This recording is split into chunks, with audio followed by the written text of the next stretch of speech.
Good evening, Bahamas. Coming up tonight, just how good are the chances of people voting yes in the upcoming referendum? A lot of upgrades for this week's Junkanoo Carnival. We visit the largest underwater sculpture in the world, and then we take a look at the top quotes of the week.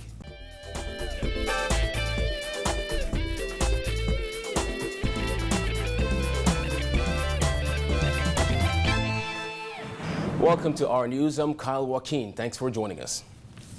Topping news tonight, if there was any chance of the majority of Bahamians voting yes to all 4 constitutional referendum questions, Fort Charlotte MP Dr. Andrew Rollins says it went out the window last week. He told our news that after members of the transgender community came forward demanding that they be treated fairly and equally, it only compounded the fears some people have about question 4. We're at a point now, I think, where there's too much negative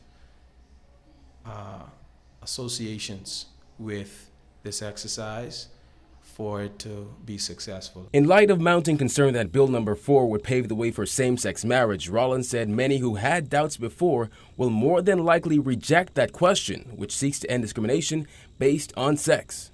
The press conference did far more damage than good for those who wish to see it succeed on June the 7th. And I think many people who are supporters of the referendum exercise are of the view that while they respect these individuals and their right to express themselves freely and their right to be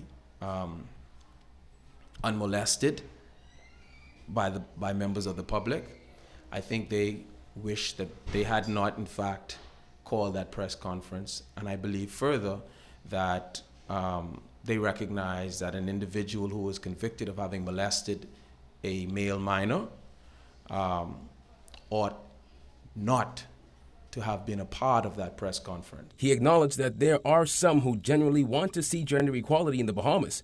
However, the water, he said, has been muddied. For those who are genuinely interested in promoting gender equality and the equalization vis-a-vis the Constitution of the rights, particularly the rights of women, all of that now has been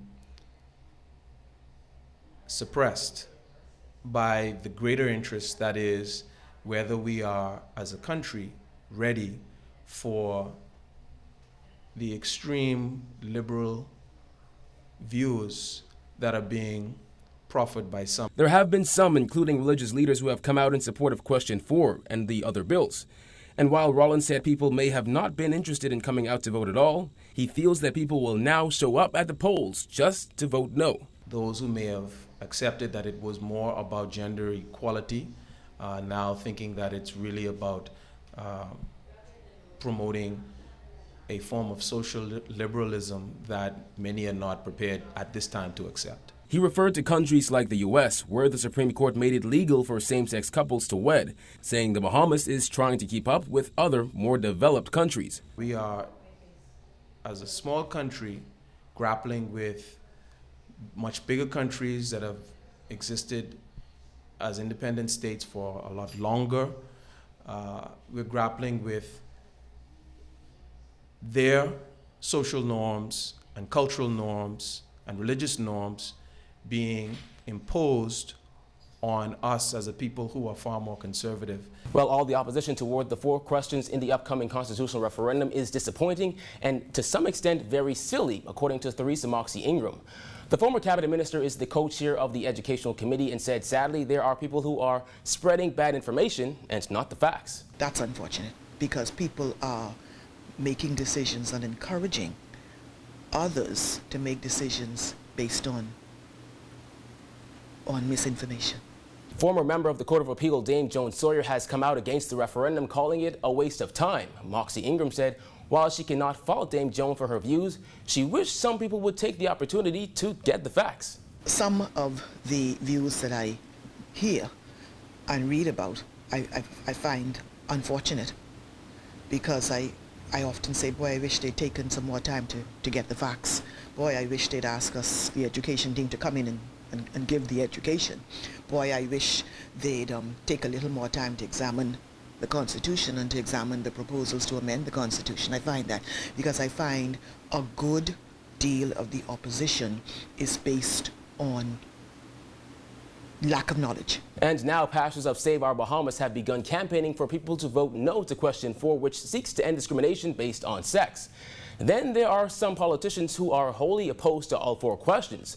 Moxie Ingram said it's clear that there are some who would get all the information available, but just won't accept all the facts. I found that as I've gone along, you get, and I think I learned that from my time in the political field as well, that there are some people who do not want to know. You will invite them to come and get the facts. Some of them will come and get the facts and say, okay, yeah, fine, but I don't accept that. Others, again, do not come anywhere near the facts, do not wish to come anywhere near the facts because they wish to hold to their particular preformed ideas. And I guess they have that right. The fear behind question 4 is that a yes vote would open the door to same-sex marriage. And earlier this week, members of the transgender community announced their own association calling for equal rights, but not necessarily relating it to question 4. We asked Moxie Ingram if she fears that with all this, there's a chance all 4 questions will be rejected. No, I think, again, if people took the time to examine and read and listen to what that group said when they did their press release yesterday, they themselves said that their concerns, as stated yesterday, have nothing to do with Bill 4 or, in fact, with the referendum. Their concerns have to do with them being treated fairly. Their concerns have to do with them feeling ostracized and wanting to bring that to the attention of the general population. If people take the time to examine what Bill number 4 is saying, they would understand that it has nothing to do with somebody's sexual preference whatsoever. Well, 2 men were killed in separate incidents early this morning. In the first, police on mobile patrol around midnight reportedly saw smoke coming from a vehicle in the parking lot of an old abandoned food store off Market Street. Upon examining the vehicle, they found the body of a male with multiple gunshot wounds. Police are now searching for a light blue Honda vehicle seen leaving the scene. And in the other incident, just an hour later, a man was stabbed outside a nightclub along West Bay Street. He was rushed to hospital but died from injuries sustained. Police have 1 person in custody in relation to that matter. Well, in just a matter of days, thousands will descend upon West Bay Street for the 2nd Bahamas Junkanoo Carnival. And while last year's event proved to be somewhat controversial, Bahamas National Festival Commission CEO Roscoe Dame said they've learned a lot. One thing that we've learned over last year is, yes, we are spreading the cost and the rental of equipment and the rest of that, but we're streamlining where we have point people that are directly responsible for all of the area that they're responsible for. Our tent guy, he's responsible for all the tents. Our guy who's in charge of catering or backstage, he's making sure that's happening. So the lessons learned, we're streamlining and a little bit more focused. I think last year was a lot of excited energy that, that got misinterpreted, but because everybody's focus was making it a success. Now we've done that, we're now able to tailor-make the suit as opposed to taking one off the rack. Last year, Carnival went $4 million over budget. This year, the budget has been slashed. However, the commission is doing much more, according to Dames, particularly on the cultural side. We're going to have a road to Carnival from the cruise ships. You'll see a mannequin displays that we had made, and we're going to have rush outs that are coming from the cruise into the village. During the day, it's going to be a rush out as well so that they can experience the Junkanoo experience during the day. Carnival starts on Thursday. There are also a few things you should know if you plan on heading out to the cultural village during any of the 3 days. They're free till 6 p.m. and will feature rake and scrape music, Junkanoo, and craft displays. After 6 p.m., you will need tickets to get in, as that's when the major forms of entertainment will start. The only way to get your tickets is to go to Cash and Go locations. During the day on Thursday, Friday, and Saturday, we'll have a station where you can purchase your electronic ticket. The way it works, you purchase a ticket, your receipt is emailed to you, and you bring your receipt on your phone. We tap it. We give you an RFID armband, and then for the days that you have access, and we scan them. And if you're in for a day, in for 2 days, 3 days, it's all programmed on your band that you wear for the weekend. Well, if you were to ever Google largest underwater sculpture in the world, you'd come across Ocean Atlas, an 18-foot tall sculpture of a young girl right here in the Bahamas. I got a chance to check it out this week. Take a look.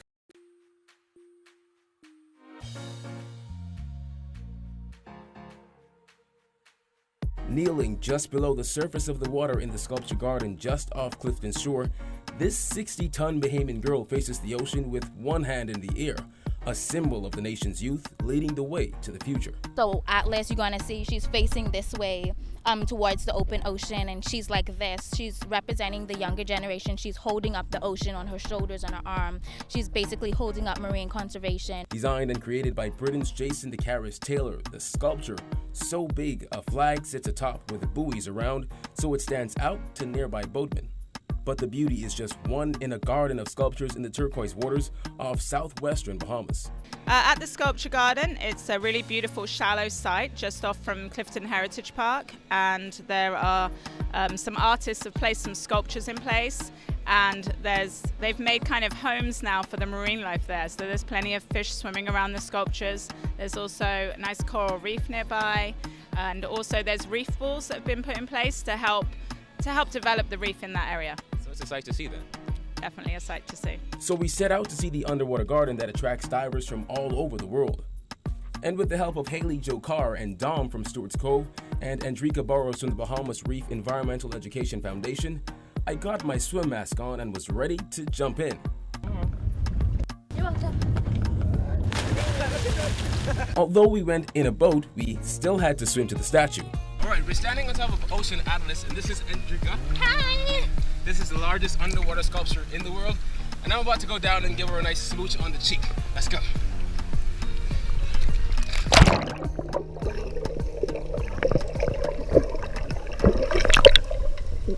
Now the statue will gradually transform into an artificial reef, attracting coral and other marine life. When tide is low enough, you can see her hand sticking out of the water. We then moved on to the other sculptures, like this face poking out of the sand.